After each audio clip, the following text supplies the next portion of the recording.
할렐루야. 오늘 우리에게 주신 말씀 고린도전서 1장 26절에서 31절까지 말씀입니다. 고린도전서 1장 26절에서 31절까지 말씀 제가 봉독하겠습니다. 형제들아, 너희를 부르심을 보라. 육체를 따라 지혜로운 자가 많지 아니하며 능한 자가 많지 아니하며 문볼 좋은 자가 많지 아니하도다. 그러나 하나님께서 세상의 미련한 것들을 택하사 지혜 있는 자들을 부끄럽게 하려 하시고 세상의 약한 것들을 택하사 강한 것들을 부끄럽게 하려 하시며 하나님께서 세상의 천한 것들과 멸시받는 것들과 없는 것들을 택하사 있는 것들을 패하려 하시나니 이는 아무 육체도 하나님 앞에서 자랑하지 못하게 하려 하심이라. 너희는 하나님으로부터 나서 그리스도 예수 안에 있고 예수는 하나님으로부터 나와서 우리에게 지혜와 의로움과 거룩함과 구원함이 되셨으니 기록된 바 자랑하는 자는 주 안에서 자랑하라 함과 같게 하려 함이라. 아멘. 어느덧 2월 마지막 주를 보내고 있습니다. 지난 한 주는 우리 가운데 많은 일들이 있었던 것 같습니다. 먼저 설날이 있었고 올림픽에선 여자 쇼트트랙 릴레이 경기에서 우리 선수들이 역전을 하며 금메달을 땄고 남자 계주에서도 은메달, 여자 1500m에서도 금메달과 은메달을 땄습니다. 너무도 좋은 쾌거였습니다. 또한 내란 수계 1심 재판에서 전직 대통령이 무기징역을 선고받았습니다. 또한 제게는 개인적으로 너무도 감사하고 기쁜 날이었습니다.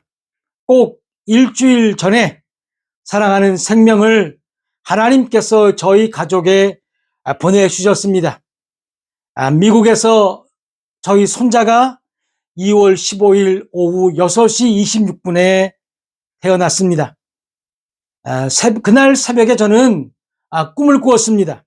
그 꿈속에 아들 며느리가 저희 집에 왔습니다. 이불을 들추니 바로 갓난 아기였습니다. 출산 예정일이 2월 말인데 저의 꿈속에 먼저 나타났고 그 후 그날 아침에 통증이 와서 병원에 간다는 연락을 받고 약 10시간 만에 사랑하는 주님의 귀한 아들인 이노아가 세상에 나오게 되었습니다. 이 사랑하는 주님의 아들이 강건하게 잘 자라 주님의 귀한 일꾼이 되길 함께 기도해 주시기 바랍니다. 우리는 지난 시간에 유대인들은 표적을 구하고 헬라인은 지혜를 찾는다고 말씀을 드렸습니다. 그렇다면 과연 헬라인들이 찾는 지혜는 무엇일까요? 우선 우리는 이 헬라인들의 정체를 알아야 합니다. 헬라인 하니까 성경에서나 나오는 그런 부류의 사람이라고 생각하기 쉬우나 지금으로 말하면 바로 그리스 사람들입니다. 저는 토론토에 살 때 아파트 관리인 중에 많은 수의 그리스 사람들을 본 적이 있습니다. 그냥 우리와 같은 사람들입니다. 그런데 이 그리스는 그렇게 쉽게 넘길 것이 못 된다는 것입니다. 지금 우리는 동계 올림픽을 보고 있습니다. 아마도 오늘 폐막식으로 끝이 날 것입니다. 동계 올림픽이나 하계 올림픽 때 올림픽을 개최하는 나라는 어느 나라를 막론하고 성화를 봉송하는데 어디서 이 성화뿔을 가지고 오냐면 바로 그리스 올림피아에 있는 헤라 신전이라고 합니다. 그리고 올림픽에 참가하는 나라들이 입장할 때 가장 먼저 들어오는 나라는 바로 그리스라는 것입니다. 우리는 이 그리스로부터 그리스 신화를 배웠고 저는 또한 신학을 공부하면서 헬레니즘과 히브리즘을 알게 되었다는 것입니다. 이 그리스는 이 세상의 인간 문화를 선도하는 민족이라는 것입니다. 올림픽을 가만히 들여다 보십시다. 우리는 얼핏 보기에 나라를 위해 선전하는 우리 선수들을 응원하고 메달을 따나 못 따나에 관심이 있는데, 이 올림픽 정신은 인간의 한계는 어디까지인가를 4년마다 실험하고 있다는 것입니다. 다시 말해, 하나님 없는 인간 세상의 바로 주인은 우리 인간들이라는 것을 매번 입증하려는 것입니다. 그래서 그 헬라인인 그리스인들은 언제나 철학에 심취되어 그들만의 지혜를 찾는다는 것입니다. 저는 이 헬라인이 구했던 지혜는 바로 수를 만들어 줄을 세우는 것이라고 생각합니다. 공교롭게도 수학의 아버지라고 할 수 있는 사람들 역시 고대 그리스인이라는 것입니다. 바로 헬라인이라는 것입니다. 아르키메데스, 피타고라스, 유클리드라는 수학자들은 고대 그리스의 철학자 겸 수학자라는 것입니다. 그래서 저는 수를 만들어 언제나 줄을 세우는 것이 인간 세계의 지혜라고 생각하는 것입니다. 다시 올림픽을 봅시다. 등수를 만들어 줄을 세워 금, 은, 동을 나누어 줍니다. 금메달을 못 따는 선수는 울기도 합니다. 세상의 지혜는 언제나 그 줄 맨 앞에 서야 주목을 받으며 영광을 받습니다. 이번에는 한국 사회로 가봅시다. 한국 사회의 지혜도 언제나 맨 앞줄에 서는 것입니다. 언제나 많은 수를 가지는 것입니다. 매년 학생들을 줄 세워 앞줄부터 서울대, 연세대, 고려대라고 하면서 순서를 매기고 많은 수의 돈을 버는 것이 인생의 목표요, 그들만의 지혜라는 것입니다. 이번 내란 수괴들의 재판을 보면서 우리는 사법부에 대한 실망을 할 수밖에 없었습니다. 그러나 바로 이것이 지혜인 것입니다.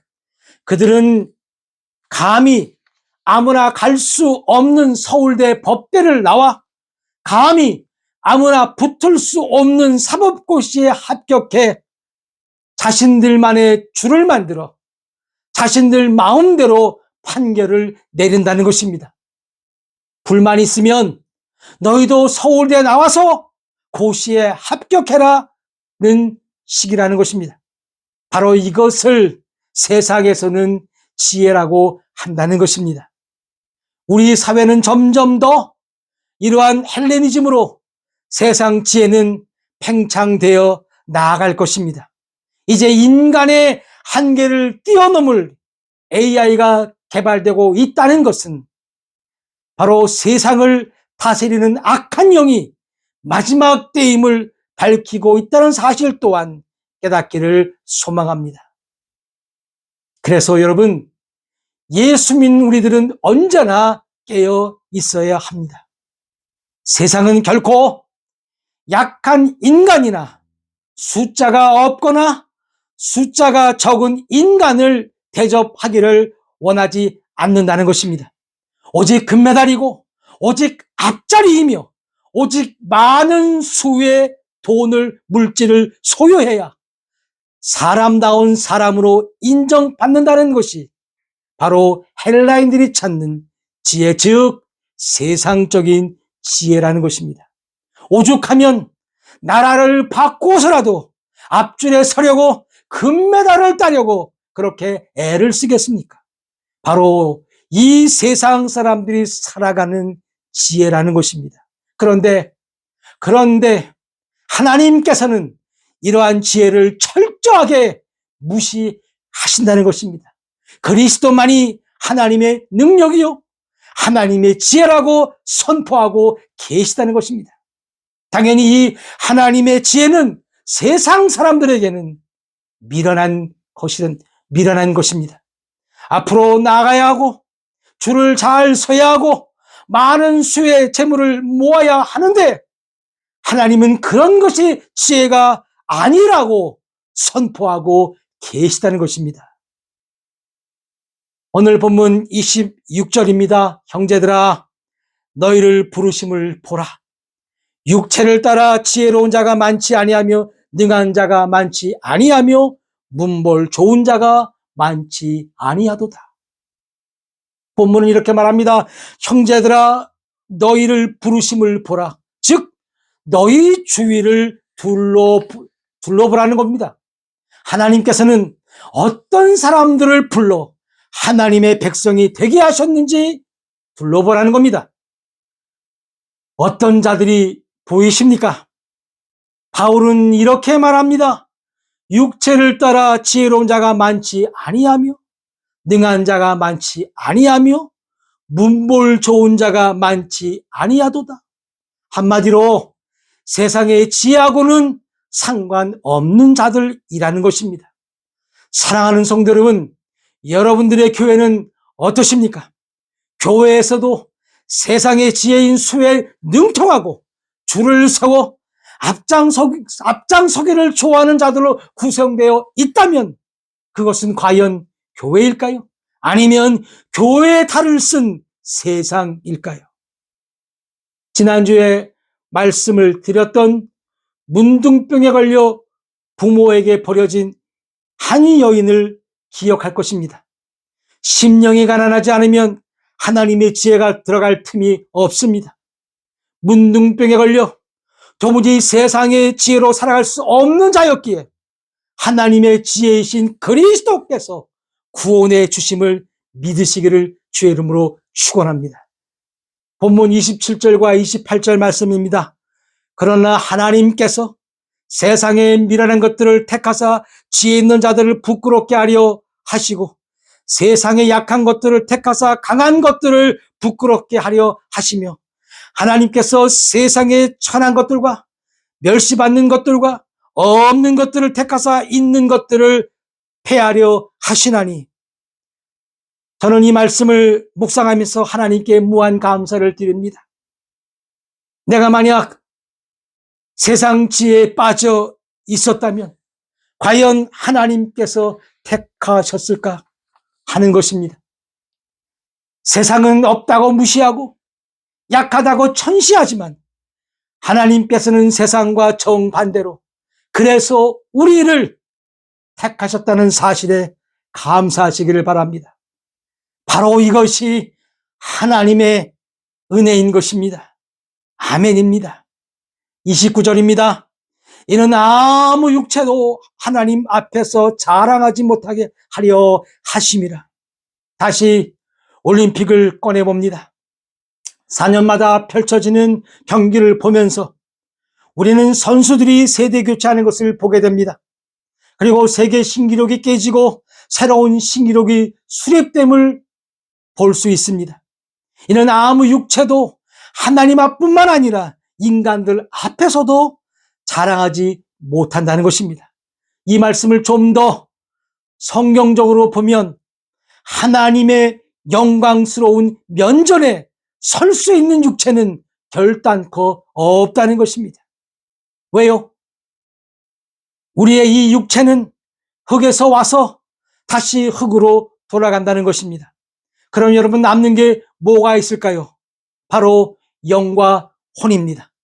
이 영은 하나님 것이기에 하나님께로 갈 것이고 오직 혼, 이 혼은 바로 살아있는 혼, 리빙 소울, 바로 저와 여러분이기에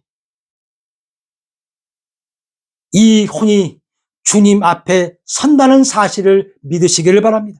그래서 여러분 죽는다고 결코 모든 게 끝나는 게 아니라는 것입니다. 육체만 흙으로 돌아갈 뿐 혼은 죽지 않고 산다는 것입니다. 그래서 리빙 소울, 살아있는 혼인 것입니다. 바로 이 구원받은 혼만이 그리스도의 심판석에 서서 주님으로부터 상을 받는다는 것을 다시 한번 믿으시기를 주님의 이름으로 축원합니다. 30절 말씀입니다. 너희는 하나님으로부터 나서 그리스도 예수 안에 있고 예수는 하나님으로부터 나와서 우리에게 지혜와 의로움과 거룩함과 구원함이 되셨으니, 지난주 손자의 출생을 보고 얼마나 귀하고 감사하고 예쁜지 모르겠습니다. 이처럼 인간은 먼저 부모님으로부터 태어나게 됩니다. 그리고 나서 두 번째로 출생하는 사람들이 있는데 바로 이 십자가 복음을 영접하는 자들입니다. 우리가 이 복음을 받아들이고 영접하는 순간 우리는 이제 신분이 바뀝니다. 세상 속 한 귀퉁이에 죄와 함께 홀로 있던 존재에서 하나님으로부터 나서 그리스도 안에 있게 된다는 것입니다. 자, 저의 손자가 태어나기 전에 저는 아내와 함께 아기의 옷을 한 보따리 사서 포장을 해서 미국으로 보냈습니다. 산모를 위해서 몸조리하라고 약간의 물질도 보냈습니다.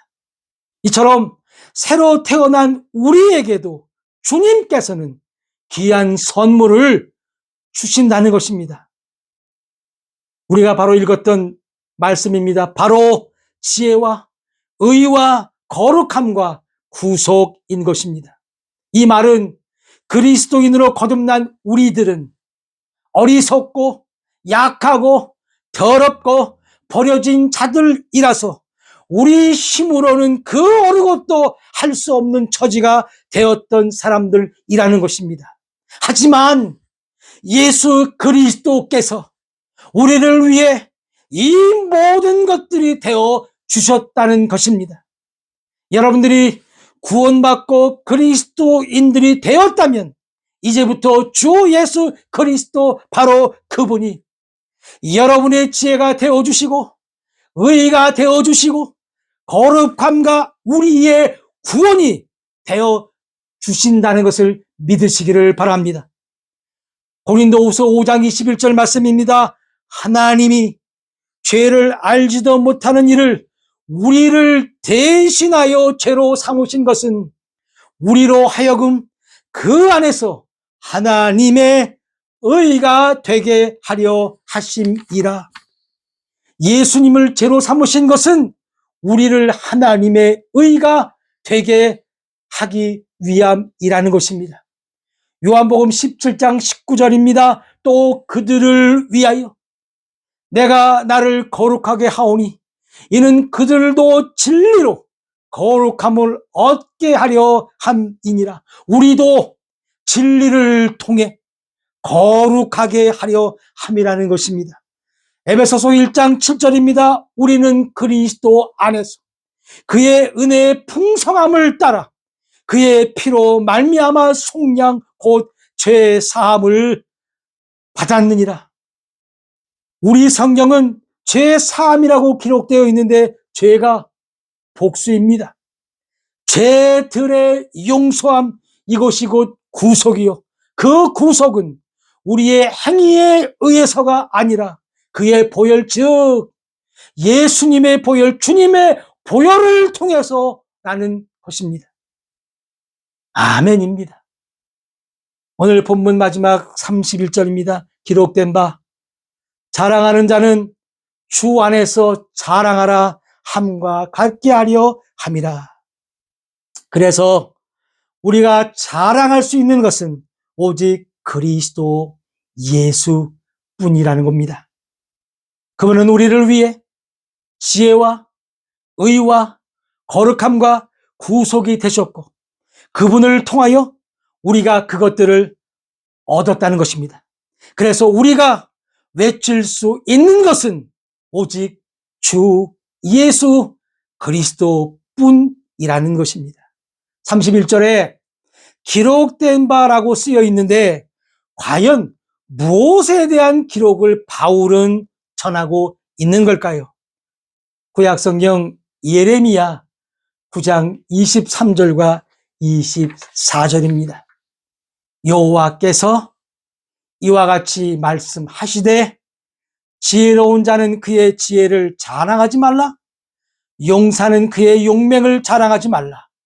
부자는 그의 부함을 자랑하지 말라. 자랑하는 자는 이곳으로 자랑할지니 곧 명철하여 나를 아는 것과 나 여호와는 사랑과 정의와 공의를 땅에 행하는 자인 줄 깨닫는 것이라. 나는 이 일을 기뻐하노라. 여호와의 말씀이니라. 바로 바울은 이 말씀을 인용했던 것입니다. 사랑하는 여러분, 세상의 지혜만이 판을 치는 시대에 우리를 위해 지혜, 의, 거룩함, 구속이 되어주신 주님만을 사랑하며 자랑하시는 우리 모두가 다 되시기를 바라며 다 같이 머리 숙여 우리 주님께 기도하시겠습니다.